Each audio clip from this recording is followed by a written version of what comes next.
Welcome back to Journey to Self with Sandy Bartlett, the podcast where we uncover the stories, tools, and wisdom that guide us back to who we truly are. Today, we are diving into the power of words. Have you ever stopped to think about the phrases you grew up hearing? Maybe it was something as simple as, "You'll get over it," or "Stop being so sensitive." These words, though often said with good intentions, can have a lasting impact on how we see ourselves and navigate the world. In my work as a self discovery and trauma coach, I see how the words we carry, whether from others or ourselves, can shape our identity and hold us back. But here's the good news: we can rewrite that story.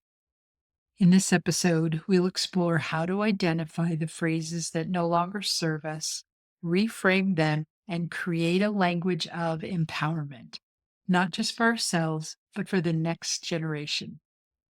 So let's begin with today's intuitive moment. Today's card is from the Quantum Oracle deck, and it is Transformation. It's a beautiful card with a young woman standing at one end of a bridge. She's actually, I believe, an angel. Looks like she's got some wings behind her in the clouds. It's a beautiful, beautiful card. So, transformation. This card is a powerful reminder that we are constantly evolving. Transformation often begins with awareness of what's working, what's not, and what needs to shift. And words play a huge role in that process, both in how we talk to ourselves and how we speak to others. As we explore the power of language in this episode, let's hold this card's energy close. Transformation starts with a single choice, a single word, and grows into something extraordinary. So let's dive into the deeper currents of how the words we hear and speak can shape our journey in our soul dive. I want to share a story from one of my own experiences. There was a time in my life when the phrase, "you don't need anyone," wasn't just something said to me, it became a cornerstone of my identity. I had learned to wear independence as a badge of honor. But it wasn't until I was standing at one of the most pivotal crossroads of my life, a time when my first marriage ended, that I realized how much that phrase had cut me off from connection, vulnerability, and even my own emotions. When that first marriage ended and my husband left, his words stung. He said, "You don't need me." And I remember insisting, "I do need you. I just need you differently." Didn't matter. He still left. But deep down, I realized I had been living out the script of, "I don't need anyone." I had written independence into every fiber of my being so strongly that even I believed it.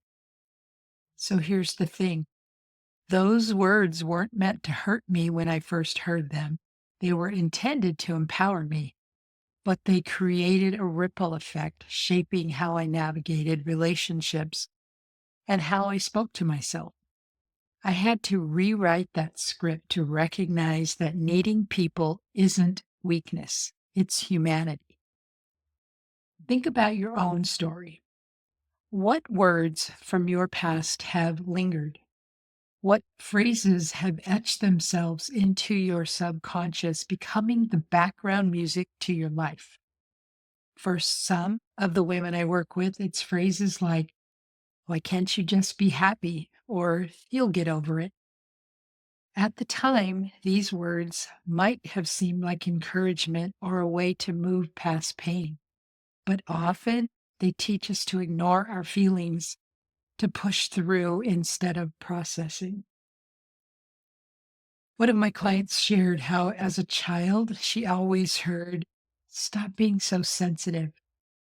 Decades later, she found herself apologizing every time she cried, even in safe spaces. And I see so many people apologize for crying. It wasn't until we explored that belief, unpacking it in light of her life experiences, that she began to embrace her sensitivity as a strength instead of a flaw. I remember somebody said to me one time that crying was not a sign of weakness, it was a sign of strength. And it took me a while to understand that. But once I did, I truly believe that it is a sign of strength. You're willing to show your vulnerability, you're willing to show your emotions. Our words are like seeds. They plant themselves in the fertile ground of our minds, sprouting beliefs, habits, and identities. Some grow into strong, supportive roots. Others, though, become tangled vines that hold us back. Recognizing the difference is the first step in cutting away what doesn't serve us. I want to ask you, what are the phrases that you're carrying around today? Maybe it's something someone said to you in childhood, and perhaps with good intentions. Or maybe it's a phrase you've unknowingly adopted as your own. How is it shaping your journey right now? For me, rewriting that independence at all costs narrative meant learning to ask for help and allowing myself to need others. That shift didn't just change my relationships, it changed my entire sense of self. So, for our inner reflection, let's take a moment to think about the words you hear most often in your day to day life. Are they uplifting or critical? Are they encouraging or dismissive? For many of us, the phrases we repeat today echo the ones we heard growing up. Maybe it's you'll get over it, dismissing big emotions, or why can't you do it this way, which can feel like judgment disguised as advice. These words might seem small, but they act like seeds growing into the beliefs we carry about ourselves and the world. And here's the thing, sometimes those phrases come from within. How often do you tell yourself, I should have done better, or why can't I figure this out? These internalized scripts often stem from past experiences, times when we felt unseen, unheard, or unworthy. But here's the beauty of self discovery, we don't have to keep replaying those scripts, we get to rewrite them. So let's pause and think about one phrase you say to yourself or to others. What story is it telling? Does it align with the person you're becoming? Or is it rooted in an outdated version of yourself? The first step to transformation is awareness. From there, we can choose a new story. For our Whispers of Wisdom segment, words are powerful, not just in what they communicate to others, but in what they affirm within us. As Maya Angelou said, words are things. You must be careful about calling people out of their names, using racial pejoratives and sexual pejoratives and all that ignorance. Don't do that. Someday we'll be able to measure the power of words. Now let's talk about how to harness that power intentionally. Reframing harmful phrases isn't just about changing what we say, it's about changing the energy we carry and the beliefs we reinforce. So here's some examples. Instead of saying to someone, it's not a big deal, try instead, I see this matters to you. Let's talk about it.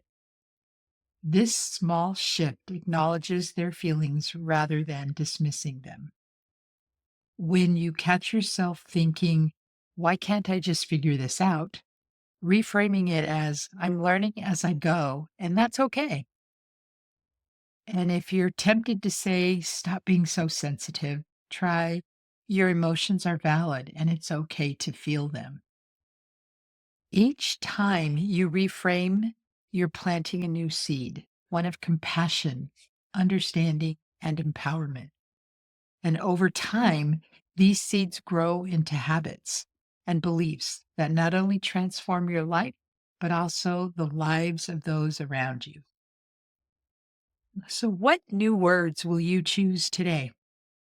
Remember, the way we speak to ourselves and others sets the foundation for the world we're creating.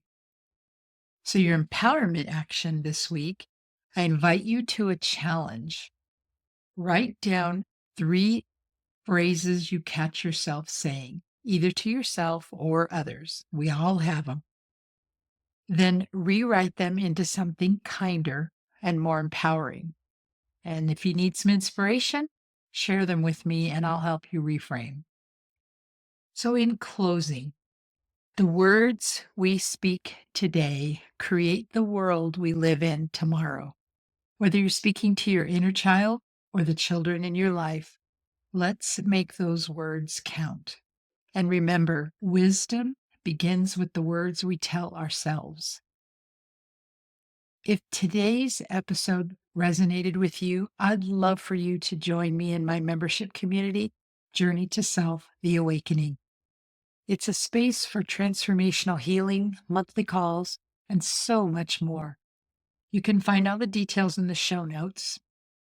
And if you'd like more tips, tools, and inspiration delivered right to your inbox, subscribe to my mailing list, and I'll also put that in the show notes.